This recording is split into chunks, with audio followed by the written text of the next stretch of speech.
Сәлеметсіңдер ме, құрметті білім алушылар? Сіздермен бірге жалпы білім беру пәндерінің оқытушысы Қорабаева Назира Жеңісқызы. Кәсіптік әрекеттегі ақпараттық технология пәні. Сабағымыздың тақырыбы Microsoft Excel электрондық кестесі жайлы жалпы түсінік. Сабағымыздың мақсаты білім алушыларға Microsoft Excel электрондық кестесі туралы жалпы түсінікті бере отырып, негізгі ұғымдарымен таныстыру, бағдарлама мүмкіндіктерін игерту. Microsoft Excel электрондық кестесі деп, кесте түрінде берілген ақпаратты өңдеуге арналған қолданбалы бағдарламаларды айтады. Microsoft Excel электрондық кестесінің қолданылу аясы өте кең. Microsoft Excel электрондық кестесінде сызбалар мен диаграммалардың көптеген түрлерін жасауға болады. Microsoft Excel жай ғана бағдарлама емес, математикалық амалдарды орындауға, күрделі есептерді жеңілдетуге арналған бағдарлама. Microsoft Excel мүмкіндігінің көп жақтылығы тек экономика саласында ғана емес, ғылыми зерттеу, әкімшілік жұмыстарында да кеңінен қолданылады. Microsoft Excel электрондық кестесінің мүмкіндіктері: сандық ақпараттарды ұсыну, деректерді енгізіп өңдеу, әртүрлі қиындықтағы формулаларды есептеп шығару, графика мен диаграммаларды тұрғызу, деректерді іздеу және сұрыптау. Microsoft Excel-дің даярлайтын құжаты кітап деп аталады. Кітап парақтардан тұрады. Парақтар жолдардан, бағандардан және ұяшықтардан тұрады. Бағандар латын алфавитінің бас әріптерімен белгіленеді. Жолдар сандармен белгіленеді. Жолдар мен бағандардың қиылысып ұяшықты береді. Ұяшыққа мәліметтердің 3 типін енгізуге болады. Олар сан, мәтін және формула. Енді сендерге компьютерде Microsoft Excel электрондық программасын пайдалана отырып, жұмыскерлердің еңбек ақысын қалай төлеу керек екендігін көрсетемін. Ол үшін Excel электрондық кестесін ашамыз. Дайын кесте алдымызда тұр. Енді осы бойынша кестемізді ары қарай толтырамыз. Аты, жөні, келесі лауазымы, келесі тариф, келесі жұмыс күні,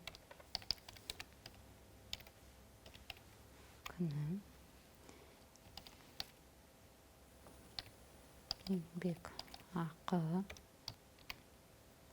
ұсталатын табыс салығы, қолға түсетін таза сомасы. Аты жөндерін жазып шығамыз.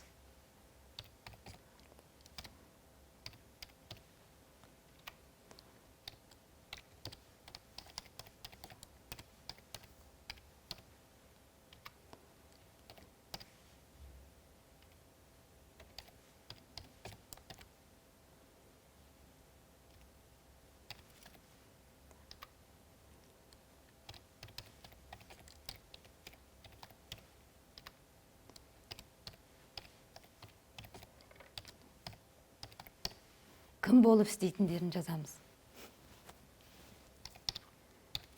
Инженер, кассир, оператор, хатшы және лаборант. Енді тариф. Бұлардың бір күндік еңбек ақысын жазамыз. 7800.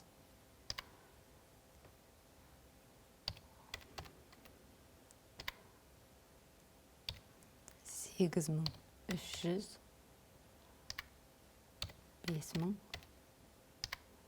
Келесінікі 6100. Енді жұмыс күні. бір айда неше күн жұмыс істейді, соны жазамыз. Әли ақын 30 күннің ішінде 23 күн жұмыс істесін. Дәл солай.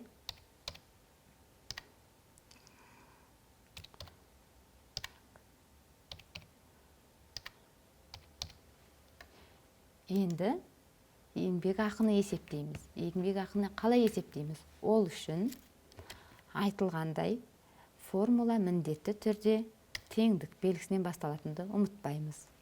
Тең. Әли ақынның еңбек ақысын есептеу үшін жұмыс күнін көбейтеміз бір күндік алатын жалақысына.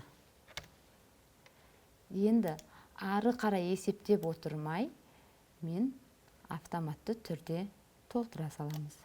Міне, келесі табыс салығы айлықтан 10% ұсталып отырады. Тең еңбек ақыдан көбейтеміз 10%-ға. Міне, Әли ақынның ай сайын ұсталатын табыс салығы шықты. Келесі кірісті қалай есептейміз? Кіріс дегеніміз жұмыскердің ай сайын таза өзінің қолына түсетін еңбек ақысы. Ол үшін еңбек ақыдан алып тастаймыз ай сайынғы табыс салығын. Сонда бізде Әли ақынның қолына түсетін таза сомасы шығады. Дәл осылай қалған жұмыскерлердікінде есептейміз. Міне, алдымызда жұмыскерлердің еңбек ақысын қалай есептегеніміз көрсетілді. Енді осы кіріс бойынша мен диаграмма тұрғызуды көрсетейін. Ол үшін диаграмманы белгілеп аламыз. Ставка, диаграмма таңдаймыз. Міне, диаграммамызда тұрғызылды. Еңбек ақыны есептеу әр мекеменің өзінің қабылдаған штаттық кестесі негізінде еңбек ақыны төлеу жүйесі мен формасын анықтайды. Жұмыс уақытысының тәбілін толтыру арқылы жүзеге асады. Еңбек ақы көлемін жұмыс беруші тағайындайды және оның мөлшері заңмен бекітілген ең аз төменгі жалақыдан төмен болмауы керек. Біз Microsoft Excel электрондық кестесін пайдалана отырып, экономикалық есептерді шығардық. Яғни, жалақыны қалай есептеу керек екендігін білдік. Сол арқылы диаграмма тұрғызуды да үйрендік. Практикалық сабағымыз осымен аяқталды. Қорыта келе, Microsoft Excel электрондық кестесі жайлы кестелермен жұмыс жасауды үйрендік.